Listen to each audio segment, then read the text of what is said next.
Well, hey, everybody. Welcome back to the Purchasing Made Personal podcast. Again, I'm your host, Michael Tucker, and we've got a fun one today. We're actually going to be bringing in one of our own, Tom Ferrentino, over on our construction team. Tom, welcome. I won't steal your introduction, but greet the listeners and maybe give some of your background away. All right, sounds good. Thank you, Michael. Tom Ferrentino. I've been part of TIPS. Well, I've been working with them for about 8 years now. I officially became a team member at the end of last year, and I'm national. I work with all the companies nationally on the construction side, helping them connect with members and making life easier for them and hopefully building sales. Absolutely. And, today I kind of wanted to focus in on one of your areas of expertise. I think when you came on to Tips, it was one of your key focuses as well, if I remember right. But that's this idea around energy savings performance contracts, right? ESPC. Okay.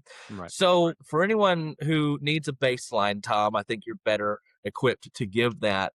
What exactly is an ESPC? What's happening in the public procurement side of things? So energy savings performance contracts, which is ESPC that you mentioned, they've been around since about 2016 when the federal government got involved and they were looking at better efficiencies and how to use renewable energy and trying to cut costs because in the federal government, it is the largest expenditure they have. And they wanted to figure out a way to reduce some of the costs that they had there. So what they did is they put together some energy performance service contracts that allows vendors to work with tax funded projects to help reduce energy costs. And when you think of energy costs, you think of electricity, but there's so many more things that get involved than just the electricity. You have water, you have structural needs, landscaping becomes part of it. You don't think of landscaping as Yeah. part of ESPC, but it's a huge part of it. The federal government got involved in 2016, saw some efficiencies coming through on there, and then they opened it up in 2018 for more to get it more at a state and local level. And that is where there's some huge tax breaks and there's some huge opportunities for savings. Right. And so we've been seeing this now at the time of recording this, it's 2026. So basically about a decade. And we're seeing these trends. Mentioned it started with federal government, but at Tips, we're servicing basically three areas. We're servicing education, we're servicing government, and we're servicing that nonprofit part, right? Are you seeing any particular trends on which types of agencies are more likely going this route? Is it all mushrooming all together? What are some of the trends that you're seeing that vendors might be aware of?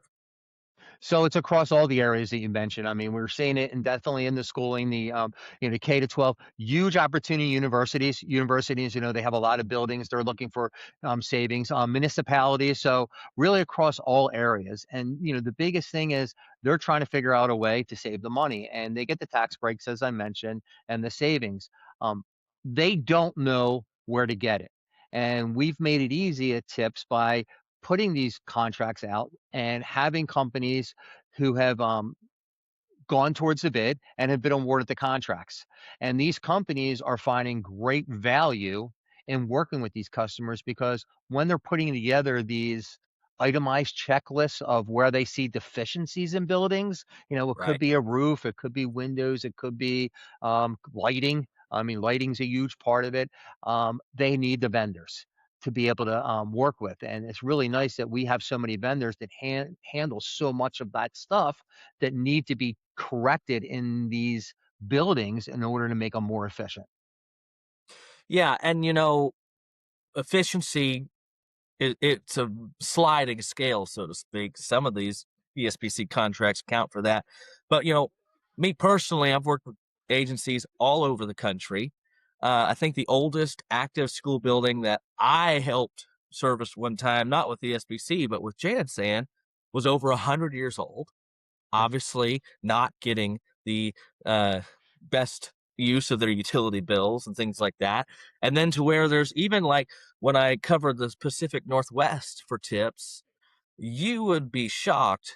Well, not you, you're in this industry, but it's shocking to some people how how fast a new roof can start to fade in like a wet climate like the Pacific Northwest, right? And you Yeah, spec that and you build for that, but Mother Nature's got a way, right. and so we've seen these work in buildings that are well past their intended use, and we've seen these turn around buildings that are relatively new to the public space, right? So what exactly, if you can think of examples, we'd love to hear them. You mentioned landscaping, you mentioned, electricity. What is an ESPC vendor going to do when they get on site? What are some of the examples that we might could find, that even if they aren't gonna go in ESPC, maybe this incites a member to go, look at, well, maybe I should go check out my fluorescent bulbs, or maybe I should Right. give some free advice away here a little bit, Tom. What are Right. we looking for? You know? So, these companies, they're going to do a full analysis on your building, starting with the building envelope on the outside and then work inside. And they're going to look at your property also because, we talked about landscaping. Landscaping sometimes will retain water and you don't want the water retained there because, then you're running sump pumps and you have deficiencies in the building envelope, maybe breaking down because of the retaining water. So maybe Mm, doing that a little better. You mentioned it, lighting. Lighting is a huge thing over the last 7 years that changing all the old light bulbs out and getting the more efficient bulbs in there is a huge savings cost. Crazy things like you said, give an example. We did it. We helped a municipality who had a 150-year-old building that they wanted to renovate and they wanted to make it more energy efficient. So they had to replace every door, every window. They had to get into the roofing and they had to change around the whole roof structure because it wow. was inefficient the way it was coming in. And then the insulation. The insulation was huge. They didn't understand it. It was so deficient there because there was very little insulation. Think about 150 years ago. I grew up in a house that was built in 1820, and there was no insulation in that house. It was just the thickness of the Right. walls was it. So I mean, now they have insulation. So being able to have a company come in and say, listen, these are the things that are going to make you more efficient, and then being able to work with that company to find vendors who are going to come in and take care of that is super important because really what was happening before is the reports were done and no one knew where to go. Now we have the vendors in place that they can go to for this stuff. When you think of it, you're thinking of the different, you think of the energy savings, you think of the water retention. There's some things that come, carpeting. Carpeting is part of it too. Do I go to a terrazzo floor? Do I do a carpeting? Do I do a tile? All that helps with the energy because am I losing electricity? Am I losing heat and air conditioning through the floor? I could Mm, be losing it through the windows. I could be losing it through the ceiling and the roof, but am I losing it through the floor? People don't think of that stuff. That's why these experts are out there to help you understand it, and they're really good at what they do. And when everybody says savings, what is the savings that is going to be realized? The savings are significant. I mean, we're seeing some people who come back and after a 2-year study, after the work has been done, they're realizing 25 to 30% savings on their utility bills because of these companies have done the report, they've had the work done, and they've done what was requested, and that's a huge tax break because all the money that these people are spending is our money because we're taxpayers. exactly.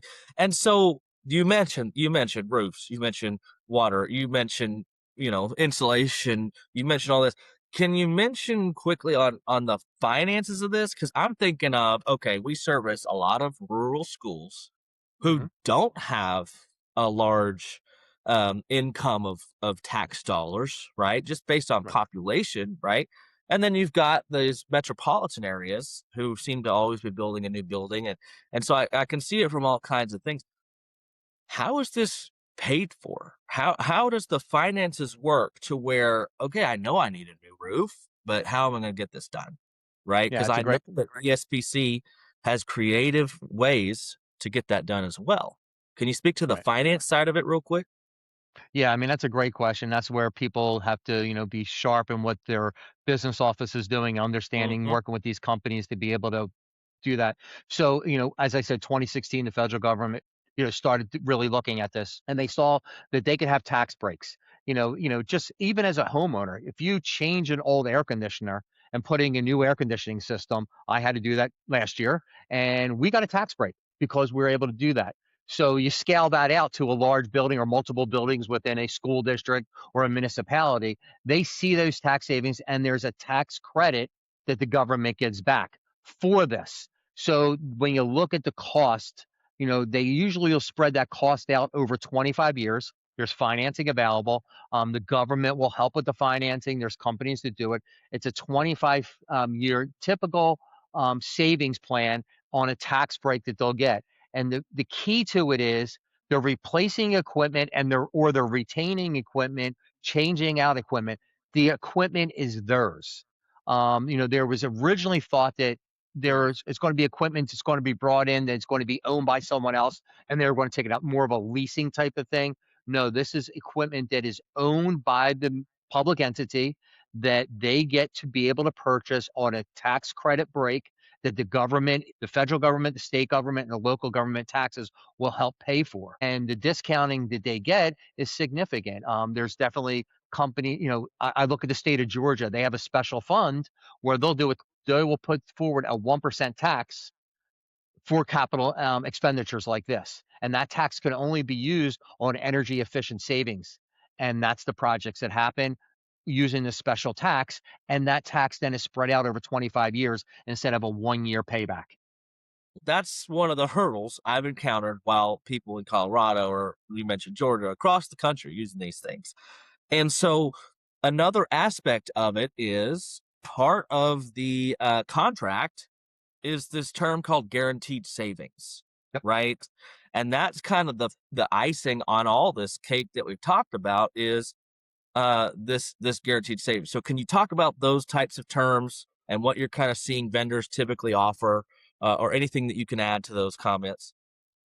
Well, the guarantee comes from the provider who is doing the ESPC. So the vendor would be, in our case, providing to the member. That is the guarantee is coming from them. And that guarantee is really looking at the energy savings they're going to have, the increased billable revenues that they're going to be able to get from that. So think about renewable energy. I know a lot of the school districts in my area and a lot of the ones around the country are starting to look at solar, and that renewable energy. So what they're doing is they're bringing the solar in. They have that upfront cost that the government's helping offset with these tax breaks. And then what's happening is they're selling back energy to be able to use by this municipality or the school districts to be able to spread that around. So the guarantee comes from the provider who is providing these efficiencies on that deficiency that was determined was needed. So the accuracy of how much they're savings for energy and water, that is really done on a case by case basis. It's not a universal thing. This is going to be the guarantee because, if you're obviously and you're in a wet area, it's going to be different for water as compared to, if you're in a higher area that doesn't have the flooding and possibilities of the rains and stuff like that coming in and soaking the ground. So the measurables are determined by the provider of how much those savings are going to be. And the savings aren't said, this is what we're going to believe we're going to save you. They're guaranteed. So that provider has to guarantee a number. And if they don't reach that number, they have to pay back some of the money towards them, which is tremendous. So they're very careful, the guarantees that they're providing Sure. out there. And really what I'm leading up to is, and you mentioned it earlier, these ESPC vendors, especially ones who, become part of the TIPS cooperative, they're subject matter experts Yes, on this one thing, public building efficiency, right. right? And because they have developed their own tools, developed more things, it's one of those cool things of they're looking at energy efficiencies that we didn't even know about in 2016 now, Correct. right? Correct. Yep. Because the more you do something, the more you learn. And these Right. vendors are then incentivized to lower the bills, right? So they want to get really good at lowering the bills. So, but I'll flip side of everything that's so sweet and dandy. A lot of these come with some concerns, right? And with a relatively, we'll call it a new industry, 2016, right? there's some hesitations, or personally, I hear, one of like, okay, so when I shake hands with you, we're in a relationship for 25 years, right? Because you mentioned the terms and things like that. Right. Can you talk on some of the things that you've experienced in the field of what public agencies might have reservations on, and maybe how they overcame those reservations or legitimized them, and then give advice towards it? Where can we kind of go into quote unquote the dark side of ESPC here for a minute? Okay. I would say the dark side is the unknown cost. So, typically what's going to happen is the public agency is going to hire one of these companies to give them a report. And, they don't know what's going to come back. So they come back and they say, you have 17 buildings and 12 of them need new boilers, or, 15 of them need new AC systems, and this building needs, so they don't know what's going to happen. So it's that unforeseen knowledge of what is going to be replaced, because it's a lot of capital equipment that's going to have to be replaced. And then, what happens is, as you mentioned, so many things are happening so quickly and changes are happening. Once they get that report done, how fast can they come up with the funding necessary to do what needs to be done to make them more efficient? Because they have to be able to show that the report was done and they've corrected the deficiencies. So, and they want to find the companies to help them with that. So that unknown cost that lies with it. And also you got to remember, if some of these are going to be the short window of, maybe if it's a school district, yet they have 2.5 months to get stuff done. There's only so many companies that can get it done. So, are we going to be out of a building? Is there a building that's happening? I recall going to a school district and they were going to close down a building because they had an ESPC contract and they had the report done. And the report came back that they needed a new roof and their roof was horrible. And if it didn't get replaced within probably the next 90 days, they were going to have some major problems, but the roof cost was going to be $2 million. Yeah, And it's a school district and in a very, very, very rural area that did not have the money. So right. they asked me to come in with a group of people I was working with to take a look at their roof. We took a look at the roof and we said, for about 500,000, we can do some stuff to help you until you can get the funding together. Right. We'll probably help you extend to 5 years. Well, that was the goal. So we actually took the project over. It cost the school district $285,000 to make the corrections instead of 2 million. And what ended up happening is they were able to save that much money that year, keep the school open, do the 280 some thousand dollars worth of repairs, extend to 5 years. And what I've heard is they've recently replaced that roof and the school stayed open and they saved the money because they were able to had that 5 year window to get it done. So, but what it did is it cost their overall energy costs, because when they looked at the roof, they also looked at everything else. I heard that they saved 42% on efficiency costs moving forward, guaranteed for the next 25 years. You see, and you bring something up, 2 points really. One, the part of the story, and this is when you were working, with a roofer before and had a tips contract. But one, it didn't change until the ESPC professional showed up, Correct. right? And they're able to evaluate, like we said, they're worth talking to. They're worth finding out what they Right. evaluate. It ends up paying all for itself. What'd you say, A- a- 42% savings? 42% savings they guaranteed over the next 25 years from the energy costs that they had compared to what they're going to have moving forward. Yeah. And that's so crucial. But switching gears here a little bit, and this is to any vendors who are watching, um, recognizing the needs of a school district is one of your biggest skills to develop. Because, like you said, you're walking into a board meeting with thousands of we'll call them patrons, of Right. graduates and legacies. And you said it was a rural school. How did Yes. thousands of people show up to a board meeting, There right? was They four came out generations of families, four generations of some generations. families. Yeah. And now you, as a vendor, are going to present. Guess Yes. what? That's what a superintendent feels every third Thursday of the month, or whenever their board meeting might be. right? Right. And it's not just the decisions of making a roof, it's every decision happening at a school district, right? So the more that you can, like Tom did, right, help the and find the need and find the hurt and find what is his community saying and what is the superintendent going to have to present, you can position yourself very well in the public space and not showing favoritism, not showing anything, helping people help their people, right? Absolutely. And that's so, in my opinion, missing from a lot of sales reps or vendor reps or whatever you might need to be there.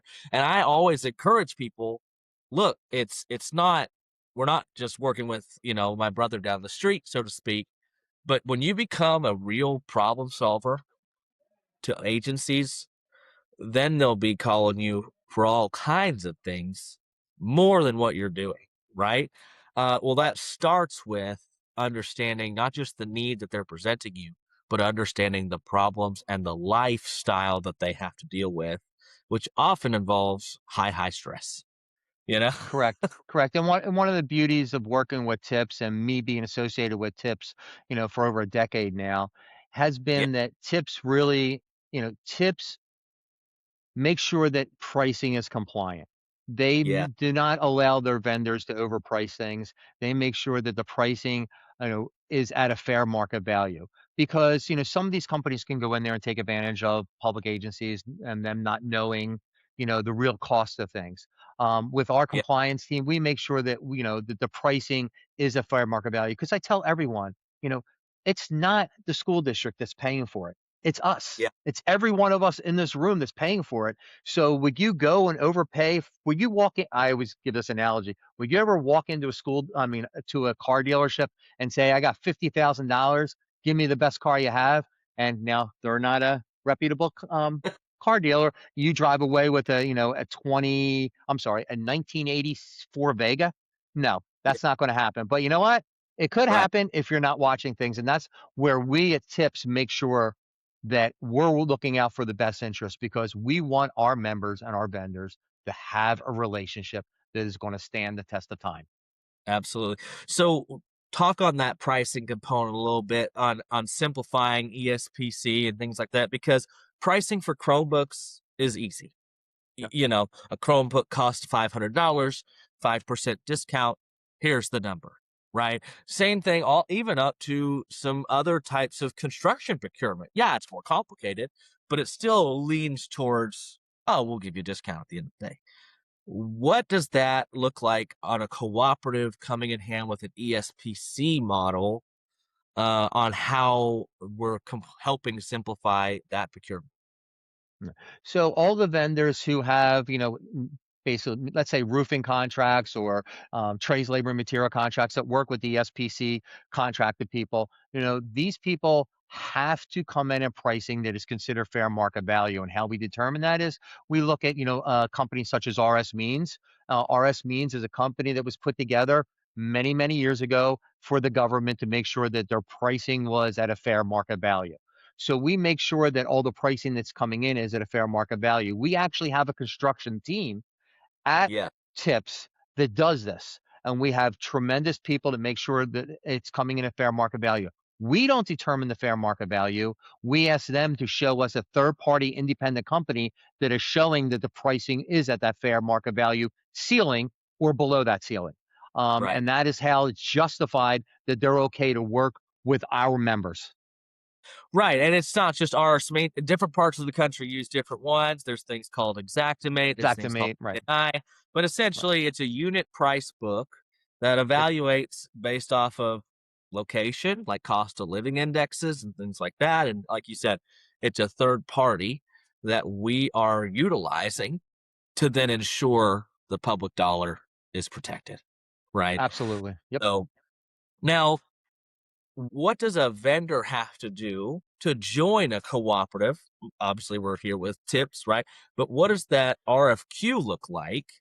Because it's like I said, just like that pricing is different.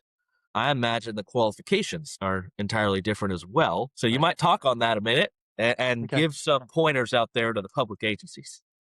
Okay, so the best thing I could say is for any vendor who wants to get involved, you have to sign up on Ion Wave, which Yeah. is a bid. Basically, I call it a bid house. It basically brings in companies that takes a look at the bids that are Yep. going out there, and then they can once they sign up on Ion Wave, they check the boxes of the different areas and categories they want to get involved in, and then when the bid comes open, they get notified of it.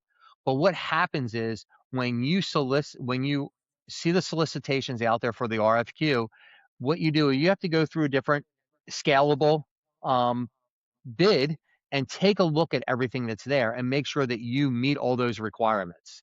And r- you will be judged and graded on those the pricing. The pricing comes in. Your company background is part of it. So we take a look at tips. We take a look at everything about your company, including the pricing, and that pricing has to be scalable at fair market value. We always want to make sure that it's done that way. But what happens is when you are looking at coming into one of these contracts, you have to be sure that you can meet all the different standards that are out there. So most states allow these contracts to be used because they're looking at companies that are working with public agencies and piggybacking off of them in different states. Being that TIPS is run out of the Region 8 education facility in Pittsburgh, Texas, they actually are the ones that put out the bid. Then they award the bid. And then what happens is they allow every public entity in the country that wants to be able to piggyback off of their awarded vendors. And that's how they get to these vendors. So being a vendor that can deliver is the most important thing. Yes, you could be a vendor that could do part of it or a little bit of it, but we want you to be able to deliver across the country. Yes, there's going to be regional ones out there. It's very important because we want that relationship formed at that local level if possible. But being able to meet all the requirements of the bid, it is not an easy bid. It is, at times it may have 190 questions you have to answer. Plus, you have to give all these different details. But it really what it's doing is protecting our members, which is the public agencies. Right. Right. And so, what recommendations would you give to public agencies out there who are looking into getting into an ESPC contract? Is there ways that to shop the market? Is there best practices? Are there things that they should be looking for in the evaluation? Right. What kind of advice tidbits might you give out to those public agencies looking to enter into an ESPC? Well, what I would say number one is take a look at the ones that we've awarded contracts to. And when you go onto our tips website, you can see, I believe there's 6 on there right now. There's 6 or 8 of them right now that have been awarded the contracts. Interview them just like you're interviewing a candidate for a job. Interview them. Find out where they've worked. Um, Find out some history. Let them show you some reports that they've done. Call the references that they're going to give you. Ask for references of other public agencies. It's very important that you do all your homework there. And then try to form a relationship. And a lot of it's going to go out of feel, how you feel about them. That's important. You have to have a good feeling with them. Obviously, if you can find someone local, that's a tremendous fit for you guys. But I would say the key for you to do your homework, treat it like you're interviewing for an employee position, and make sure that there's someone you're comfortable with that has history and has worked with other public agencies that you've reached out to. Absolutely. All good advice. So, Tom, that kind of sums up the intended route, but was there any other things that you would deem pertinent or even just in closing for today that you might want to hit if this was your last chance to talk about someone with an ESPC contract, so to speak? What might you say in closing out here? Yeah. What I would say is that ESPC contracts are very important for every public agency to look at because number one is your biggest expenditure besides your people is your building costs. Mhm. That building costs and the efficiencies that could be not working effectively because they're deficiencies will save you a lot of money if you have these experts come in.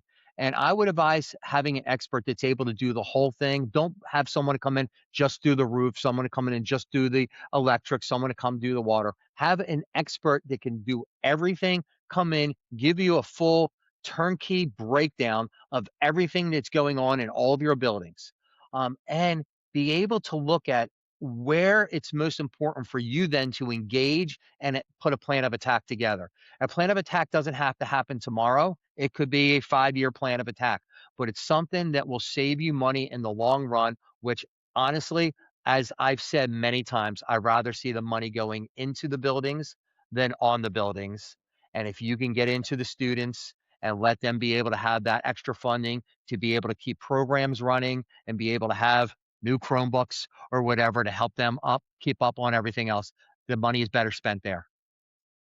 Wonderfully said, and thank you again. I'll say this too, you know,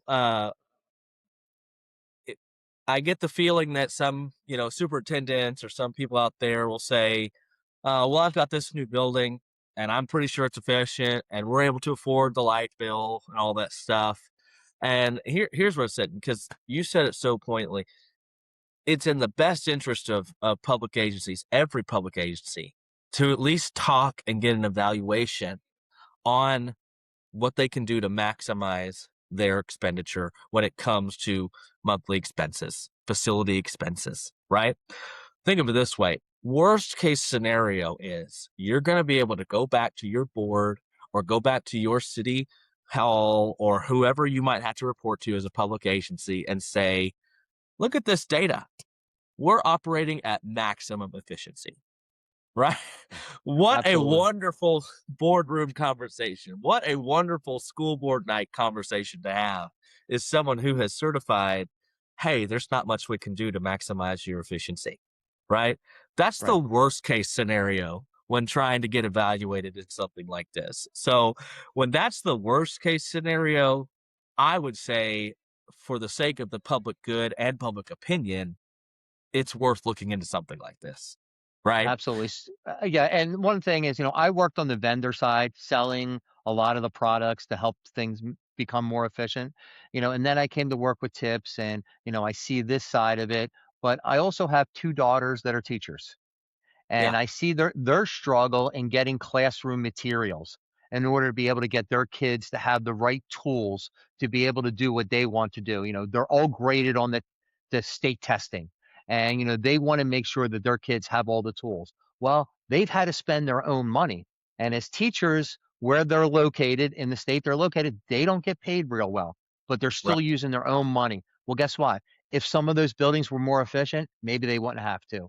And teachers are at a shortage. And one of the reasons is because we don't pay them enough to be able to do the things they need to do. And a lot of this could probably be corrected if more efficiencies were done on these buildings. Well, you're not wrong. Well, but I'll say that one again, Tom. Thank you for coming on and helping us explain I'll say importance of energy efficiency and energy performance, right? And you'll be back, I'm sure, to talk about multiple other things because for anyone listening today, he is a wealth of knowledge through his experience on vendor side and the agency side. So you're gonna be back. Brace yourself. Uh, But I appreciate it. I uh, look forward to it. yeah. Well, thank you again. And if you're an agency out there looking at ESPC contracts, looking at cooperatives in general, Tips is entirely free to use. And if you wanted to join the nearly 15,000 agencies who are using our contracts for all types of procurement across the country, that is easy to do. You can do it online at our website. And if you're wanting to service said agencies, to become a vendor, we discussed it a little bit here on becoming an ESPC vendor, but to become a vendor on Tips, you simply go to our Become a Vendor portion of our website, respond to an appropriate bid that meets the scope of work for your industry, and hopefully we'd love to have you on as a Tips awarded vendor, right? Well, that's all we have for this time. We're so thankful that you tuned into the Purchasing Made Personal podcast, and we will see you soon.